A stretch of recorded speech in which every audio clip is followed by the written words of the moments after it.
अस्सलाम वालेकुम नाजरीन, मैं हूं अबू बकर ख़ान और आप मेरा यूट्यूब चैनल देख रहे हैं। नाजरीन, सबसे पहले तो आपसे गुजारिश है कि चैनल को सब्सक्राइब कीजिए, लाइक कीजिए और अपने दोस्तों के साथ शेयर कीजिए। और मेरी ये वीडियो जो है आप मुकम्मल देखा करें, क्योंकि जो ऑडियंस रिटेंशन है, यानी कि जो देखने की ड्यूरेशन है, वो बहुत कम है। और मैं कोशिश करूँगा कि कुछ इंटरेस्टिंग चीज़ें जो हैं वो बीच में शामिल की जाएँ, ताकि आपका इंटरेस्ट जो है वो बंधा रहे। तो जैसा कि आप जानते हैं कि मैंने लास्ट वीडियो की थी, जो हम मैच हारे थे, तो उस पे बहुत सारे लोगों ने वही कमेंट किए जो कि हर पाकिस्तानी करता है, कि हम कब तक हारते रहेंगे। तो ज़्यादा बात इसलिए नहीं करना चाहता क्योंकि दिल टूटा हुआ है, साफ सी बात है। और बहुत अफसोस है कि हमारे जो बड़े बड़े प्लेयर हैं, बाबर आजम हो गए, शाहीन अफरीदी हो गए, शादाब खान हो गए, उन्होंने कुछ भी नहीं किया। और वैसे आज जो मैच मैंने देखा, यानी जब आप वीडियो देख रहे होंगे शायद वो 2 दिन हो गए हों, लेकिन जो मैंने मैच ऑस्ट्रेलिया और श्रीलंका का देखा, यकीन मानिए कि मुझे ऑस्ट्रेलिया की टीम भी बिल्कुल अपनी टीम जैसी लगी। तो अब मैं आता हूँ अपने वीडियो के टॉपिक की तरफ, और वीडियो का टॉपिक है नसीम विकी। जी हाँ, नसीम विकी हमारे पाकिस्तान के एक मशहूर राइटर, कॉमेडियन, और मैं ये समझता हूँ कि जो कपिल शर्मा का शो है उसके मौजूद हैं। उन्होंने ही वो आइडिया कपिल शर्मा को दिया था, और आज कपिल शर्मा जो है वो एक हिट शो चला रहा है। और हमें हर एक को उसका वो क्रेडिट देना चाहिए जिसका वो अहल है। और बहुत सारे लोग नीचे ये भी लिखेंगे कि नहीं जी, नसीम विकी ने नहीं ऐसा किया, कपिल शर्मा तो पहले से ही कॉमेडियन था। तो बिल्कुल ठीक है, आपकी अपनी राय हो सकती है, लेकिन मेरी अपनी राय है कि हमारे पाकिस्तानी भाई हैं नसीम विकी, और हमारे पाकिस्तानी एक्टर हैं, तो हम क्यों ना उनका क्रेडिट उनको ही दें। तो जैसा कि आपने थंबनेल पे लिखा वो देखा है कि उन्होंने देशमुख जो है वो छोड़ दिया है। जी हाँ नाजरीन, नसीम विकी ने तकरीबन 3 साल बाद देशमुख जो है, मेरे ख्याल से 3 साल बाद, क्योंकि मुझे याद है कि ये 2023 में शुरू हुआ था, तो 3 साल बाद उसको खैरबाद कह दिया। और वजह जो है, मैंने उनसे पूछने की कोशिश की।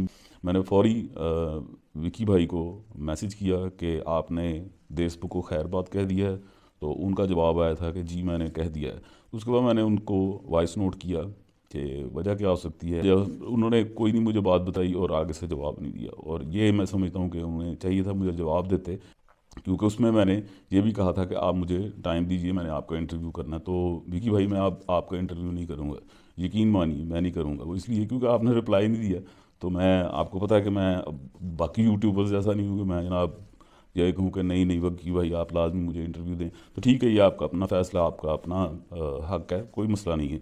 तो नसीम विकी ने देशमुख छोड़ दिया है, और उसकी वजह क्या है, उसकी वजह अब मैं आपको गैस पे ही बता सकता हूँ, क्योंकि उन्होंने तो मुझे बिल्कुल नहीं बताया।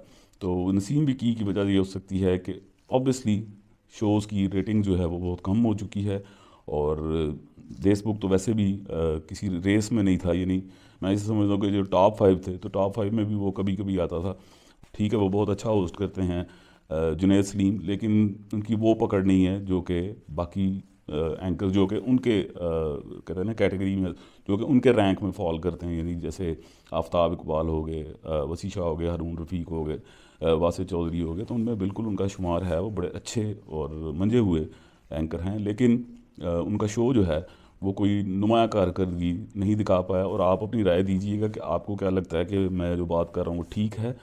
तो एक वजह ये भी हो सकती है कि प्रोग्राम की रेटिंग अच्छी नहीं थी, और ज़ाहिर बात है जब रेटिंग अच्छी ना हो, एड्स ना आए, ज़्यादा एड्स ना आए, और बजट बहुत ज़्यादा हो, तो फिर उसको इसी तरह कहते हैं कि मैनेज किया जाता है। अब वहाँ पे सिर्फ लाला वहीद रह गए हैं जो कि काम करते, बाकी सारे वेरियस आर्टिस्ट हैं जो कभी कभी आते हैं और उसके बाद चले जाते हैं। सबसे पहले मुझे याद है नसीम विकी के साथ तस्लीम अब्बास ने ज्वाइन किया था, और तस्लीम अब्बास बड़ा अच्छा आर्टिस्ट है, मेरे साथ ज़बरदस्त में काम किया, बड़ा मज़ेदार आदमी है। और तो नसीम विकी ने देशमुख को खैरबाद कह दिया, और देशमुख पर अब इसका क्या असर पड़ेगा, वो तो ज़ाहिर बात है कि कुछ ना कुछ तो मैनेज करेंगे वो, इसलिए क्योंकि नसीम विकी ही शो को लेकर चल रहे थे। बाकी वो गेस्ट बुला लेते थे, गेस्ट के साथ उनकी बातचीत होती थी, और उनका भी इंटरेक्शन होशियारियों की तरह वो ऑडियंस के साथ बहुत ज़्यादा हो चुका था।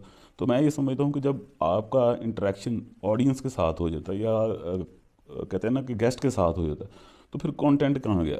फिर वो जो आपने रिसर्चर्स रखे हैं या फिर आपने कंटेंट टीम रखी है, वो कहाँ पे है? تو یہ تو ایسے ہی شو ہو گیا نا کہ بس ٹھیک ہے، ایک مہمان آیا، آپ نے اس کے ساتھ 20 منٹ گزارے، اس کے بعد 10 منٹ کے لیے آپ آڈینس میں چلے گئے اور دیٹس اٹ، ختم ہو گیا۔ لیکن میں جنید سلیم صاحب کو یہاں پہ ایک کہتے ہیں نا کہ میں ایک ریکویسٹ کروں گا، اور میں سمجھ لیں کہ ریکمنڈیشن بھی ہے کہ آپ اسد کیفی کو ٹرائی کریں۔ اسد کیفی بڑا شاندار ایکٹر ہے اور بڑی اچھی کامیڈی بھی کرتا ہے۔ کچھ لوگ یہ کہا کرتے تھے کہ نہیں جی کیفی صاحب کا بیٹا ہے تو اس میں وہ غرض نہیں ہے، میں اس پہ کچھ نہیں کہہ سکتا، لیکن میں یہ سمجھتا ہوں کہ وہ بڑا اچھا آرٹسٹ ہے، بڑا اچھا فنکار ہے اسد کیفی، اسے لازمی کنسیڈر کیجئے۔ میں نے واسع چودھری صاحب سے بھی یہی درخواست کی تھی کہ جس طرح افتخار ٹھاکر اور کیسر پیا چھوڑ کر گئے ہیں، آپ اسد کیفی کو کنسیڈر کیجئے۔ تو مجھے یاد آیا کہ کیسر پیا اور افتخار ٹھاکر وہ آنے والے دنوں میں کس چینل پہ جا رہے ہیں، وہ بھی میں آپ کو جلد بتاؤں گا۔ بھی بتاؤں گا کہ وہ کون سا چینل ہے اور کون کون سے فنکار جو ہیں وہاں پہ جائیں گے۔ بہت ساروں نے گیس کر لیا ہوگا۔ تو اب ناظرین اینڈ پہ میں بات کروں گا سوشل میڈیا کی۔ جیسا کہ آپ جانتے ہیں کہ ہم تقریباً پچھلے 10 سے 12 سالوں میں سوشل میڈیا میں ہم نے بہت زیادہ ترقی کی ہے، یعنی اس میں یہ کہوں گا کہ انسٹاگرام، ٹویٹر، فیس بک، یوٹیوب، ٹک ٹاک، سب پہ ہم نے بڑی ترقی کی ہے۔ لیکن ترقی کیا کی ہے؟ یقین مانیے کہ سوشل میڈیا کے آنے سے ہم لوگ بڑے ایکٹیو ہو گئے ہیں، لیکن وہ جو ہم سب کے گھر جا کر ملا کرتے تھے اس میں ہم ڈی ایکٹیو ہو چکے ہیں۔ تو یہ بڑی کہتے ہیں شرمندگی کی بات ہے ہمارے لیے کہ ہم لوگ زیادہ تر ٹائم جو ہے اپنے موبائلس کو دیتے ہیں، پھر اس کے بعد ہم ایک دوسرے کی پوسٹ جو ہیں ان کو لائک اور کمنٹ تو لازمی کرتے ہیں، لیکن کبھی ہم نے ان کو کال کر کے ان کا حال چال پوچھا ہے کہ آپ کیسے ہیں؟ کیونکہ جو سوشل میڈیا پہ دکھتا ہے نا وہ پیچھے نہیں ہوتا، اور جو پیچھے ہوتا ہے وہ سوشل میڈیا پہ نہیں دکھتا۔ یہاں تک کہا جاتا ہے کہ سوشل میڈیا ہمیں آپس میں جوڑتا ہے، تو یہ بات بالکل ٹھیک ہے، بہت بہت دور سے بھی ہم آپس میں کنیکٹیوٹی اختیار کر لیتے ہیں، لیکن آپ جانتے ہیں کہ جو ہمارے بڑے پاس ہوتے ہیں ہم ان سے کتنے ڈسکنیکٹ ہو جاتے ہیں، کتنے دور ہو جاتے ہیں۔ تو ہمیں چاہیے کہ ہم وائی فائی بند کر کے، اپنا ڈیٹا بند کر کے کچھ دیر اپنے گھر والوں کے پاس بیٹھیں۔ یقین کریں کہ ہمیں بڑا اچھا لگے گا، کیونکہ لوگ اکثر کہتے ہیں نا کہ جی وہ پرانی باتیں جو ہیں وہ ختم ہوگی، یہ موبائل نے ہماری سب باتیں ختم کر دی ہیں۔ یقین مانیے کہ ہم اپنوں سے بہت دور ہو چکے ہیں۔ کوئی کہتے ہیں نا کہ امریکہ کینیڈا میں بیٹھے لوگوں سے تو ہم ایک دم سے کنیکٹ ہو جاتے ہیں اتنے دور سے، لیکن جو ہمارے پاس ہمارے گھر میں ہیں ہم ان سے کنیکٹ نہیں ہوتے۔ پھر سب سے بڑی بات یہ ہے کہ وائی فائی یا ڈیٹا ختم ہو جائے نا تو وہ پھر آپ بائی بھی کر سکتے ہیں، پرچیز بھی کر سکتے ہیں، آپ لے بھی سکتے ہیں، لیکن رشتے ختم ہو جائیں تو وہ آپ نہیں خرید سکتے، وہ آپ واپس نہیں لا سکتے۔ میری اس بات میں اگر آپ کو تھوڑی سی بھی صداقت یا سچائی نظر آئے تو مجھے کمنٹس میں لازمی بتائیے گا کہ سوشل میڈیا نے آپ کی لائف کو کس حد تک کہتے ہیں نا کہ ڈی ایکٹیو کر دیا۔ میں تو یہی کہوں گا کہ سوشل میڈیا نے ہماری لائف کو ڈی ایکٹیو کر دیا، وہ اس لیے کہ ہم لوگ سوشل نہیں رہے۔ جیسے ہم لوگوں سے ملتے تھے، لائٹ جاتی تھی، لوڈ شیڈنگ ہوتی تھی تو ہم لوگ باہر بیٹھ کے ایک دوسرے کا حال پوچھتے تھے، ہم کرکٹ گراؤنڈز میں جاتے تھے، ہم پارکس میں جاتے تھے، اب ہم کہیں بھی نہیں جاتے۔ میں خود اس سوشل میڈیا کا حصہ ہوں، لیکن میں بات کر رہا ہوں، اب آپ یہ نہ کمنٹ کیجئے گا کہ جی تسی کیوں یوٹیوب اور ٹک ٹاک کیوں استعمال کر دے ہو، تو میں خود کو بھی بیچ میں شامل کر رہا ہوں، میں ہم کہہ رہا ہوں، میں آپ تو کہہ نہیں رہا۔ تو اپنا بڑا خیال رکھیے گا، آپ سے ملاقات ہوگی انشاءاللہ اگلی ویڈیو میں، اور جاتے ہوئے میرے چینل کو سبسکرائب کیجئے اور لائک کیجئے اور کمنٹ بھی لازمی کیجئے۔